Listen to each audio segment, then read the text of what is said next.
Hello, this is the RPG Crawler, and welcome to another episode of Indie Game Friday, where each week I take a look at a different independent role-playing game.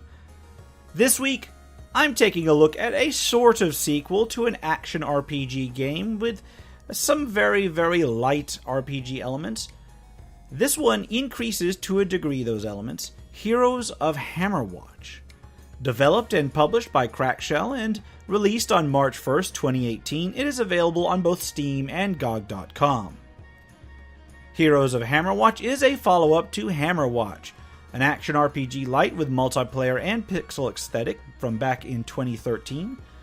Where Hammerwatch offered simple character advancement with action-focused dungeon crawling, Heroes of Hammerwatch takes that and adds roguelike elements and persistent character in town advancement. Heroes of Hammerwatch is set in the same world as Hammerwatch, and a lot of the enemy types and playstyles are recycled from that game, although there appear to be additional ones, and which ones are still there are a little bit tweaked. You can play this game solo or multiplayer, but I will be concentrating on single player in this review, since I really didn't have the opportunity to try the multiplayer as usual. This is unfortunate, since I recall Hammerwatch being at its strongest during multiplayer play, and this one appears to be much the same, but more on that later. Further, you can play this game either with a controller or a mouse and keyboard. It works just fine either way. When you start a game, you select a character class and then you can name the character. There are initially 4 character classes unlocked, with 3 that can be unlocked during play. Each one has a set of skills, although not all skills will be available at the start. You can then alter the color of your sprite and your portrait. Once a character is created, you head on into town, which at first is mostly in ruins. The town provides several NPCs, which may offer hints at quests, or ways to improve the town or your character. Some even offer items to purchase. In town, you have a few currencies. Gold may be used either in town or in the dungeon to purchase specific items, or may be used to upgrade buildings, while stars are used to improve specific character skills. There's also a mine entrance into the dungeon proper. As you upgrade buildings in town, they offer more and more options. For instance, upgrading the blacksmith can be used to permanently level up your character's basic attack, defense, and speed more and more, while upgrading another building may allow further access into the various skills. Purchasing a skill in town using stars will permanently increase the effectiveness of that skill for that character, or allow access to it in the first place. By contrast, items you purchase or find in the dungeon are just reset when your character dies, so they can be seen as temporary investments. A character has a few basic statistics: health and health regeneration, mana and mana regeneration, base speed, experience gain, attack and crit damage, spell attack and spell crit, defense and resistance, then the various keys and resources that you can acquire. As a character levels up, some of these increase, especially the vitality stats such as hit points and mana. Leveling up also grants stars, which can be used as stated above to unlock or improve skills. A character starts with a basic attack skill and a magic or special attack skill. The basic attack skill can be either ranged or melee depending on the particular character class, while the special attack is usually useful against large groups of enemies. Characters also get a vial, which can be refilled later in the dungeon. Using this will instantly restore some health and mana. Once in the dungeon, the floors are randomly generated as per a usual roguelike, allowing for more variety than the original Hammerwatch dungeons, although lacking some of the larger puzzles as a result. Still, enough traps and puzzles are included on a smaller scale to allow for a certain amount of variation other than the basic rooms full of monsters. The deeper you go, the more variation in monsters and treasure pop up. Interestingly enough, certain traps and treasure box combinations are generated in from time to time, and the traps can be a little challenging to figure out at first, thus presenting a bit of a temptation.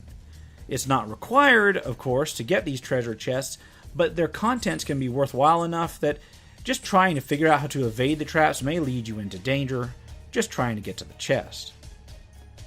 In the dungeon, you can gather gold, items, and ore Food and crystals also spawn, which fill up either hit points or mana respectively. Gold is actually acquired in a variety of forms, from copper or silver or even gold coins, up to treasure items such as diamonds, all of which are simply converted into money. Ordinarily, when you die, you lose all of the money and ore and items that you pick up. However, on occasion during exploration, you will find elevators in the dungeon. Using one of these will allow you to send your money and your ore back up to town, which means that it can be used later after you die to improve the town itself or buy gear for future missions. After some levels, you will encounter a boss, and these end up being pretty full-screen style challenges that play out much like the scripted boss fights of Hammerwatch and other similar 2D action games. They can be more challenging for some classes than others due to the way they're designed, but then again, so can much of the game. In fact, that's sort of the 1-2 punch as to where most of the criticism-worthy aspects of this game lie. Heroes of Hammerwatch suffers a bit from the fact that it is really geared towards being a simplified multiplayer dungeon crawler similar to the original Hammerwatch. A lot of the combats and monster groups are not really rebalanced well for single players, and as such they can be more challenging than is bearable, to the point where melee characters can quickly become overwhelmed after a while. Combine this with the random number generator sometimes producing levels way more difficult than others, a common problem in a number of roguelikes, and some of the single-player attempts are going to be pretty doomed from the start. I wouldn't say that's a deal breaker, for me at least, but I can see where some people may have issues with it. I said that I didn't test the multiplayer, which is true, so I'm not going to comment on it too much, except to say that I have played the original Hammerwatch on multiplayer, and this controls close enough that I can say with a certain degree of optimism that if the dynamics are similar, the multiplayer will certainly go a long way towards redeeming the playability of the game, if you can arrange a good group. Graphically, the game follows in the footsteps of the original Hammerwatch, with a detailed pixel art style that it has a cohesive look and feel to it. I will say that the pixel art in Heroes of Hammerwatch tends to be a little bit more polished overall than that of Hammerwatch itself, although it does keep the same sort of aesthetic. The randomized nature means that some of the level design details that you saw in Hammerwatch that really did well just aren't present in Heroes of Hammerwatch, and that's actually pretty much a shame, although it is an understandable one. The soundtrack is pretty decent as well, although I could see where it could get a little repetitive at times, especially if one plays this game for the hours that it seems to demand. Overall, Heroes of Hammerwatch does have its flaws, although it is a decent game. In terms of reflecting its RPG roots, it does better than its predecessor, and the randomization of dungeons can go a long way towards replayability. But the same elements that seem to want to scream multiplayer are going to make it a challenge for a single player to get through. Still, that may be even more of a selling point for certain people, and if you enjoyed the original Hammerwatch, this will probably appeal even though certain things have changed. And at the price, just $11.99 US as of this recording, it's certainly quite reasonable. On that note, I'll leave it there. Links will be in the description below as always. This has been the RPG Crawler with Indie Game Friday, Heroes of Hammerwatch. If you like what you've seen, remember to leave a like, comment if you got any feedback, and subscribe for more RPG content, both tabletop and computer. I do have a Patreon at patreon.com/rpgcrawler that goes towards supporting this channel. Until next time, take care and goodbye.